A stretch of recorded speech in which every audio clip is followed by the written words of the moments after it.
سے 1400 برس پہلے خطۂ عرب کیا بات ہے میٹھا گمراہی کی تاریکیوں میں ڈوبا ہوا تھا. خطۂ عرب ہی کیا، پورا عالم انسانیت لامتناہی اندھیروں میں روشنی کی ننھی سی کرن کے لیے تڑپ رہا تھا. بہت خوب پھر بھائی، صدر علی وقار بہت خوب.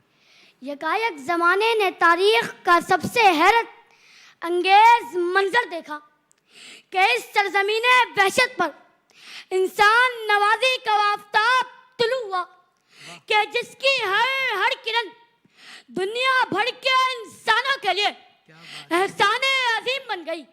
کیونکہ جو بھی اس محسن اعظم کے دامن سے وابستہ ہوا قرآن کے سانچے میں ڈل گیا، حتیٰ کہ عزتوں سے کھیلنے والے عصمتوں کے نگہبان اور جاہلی شاعری پر فخر کرنے والے حافظ قرآن بن گئے. کیا بات ہے بھائی. جناب والا، مذہب ہو یا سیاست، عمران علوم ہو یا معیشت، واہ، تہذیب ہو یا ثقافت، 1400 سال گزرنے کے بعد بھی آج بھی دنیا میرے نبی کے احسانات کی ہمہ گیری کا اعتراف کرتی ہے.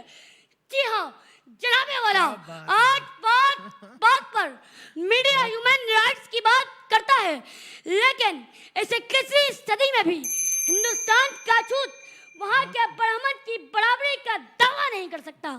لیکن اس محسن انسانیت کی تعلیمات کا اعجاز یہ ہے کہ یہاں حبشہ کا بلال، رفیق مصطفیٰ اور افریقہ کا بربر غلام اسپین کا کشور کشا بن جاتا ہے. کیا بات ہے بھائی. کہ خدا اگر محمد کو پیدا نہ کرتا، خدا کی قسم یہ خدائی نہ ہوتی، جہاں سے جہالت نہ کافور ہوتی، محمد کی اگر رہنمائی نہ ہوتی. کیا بات.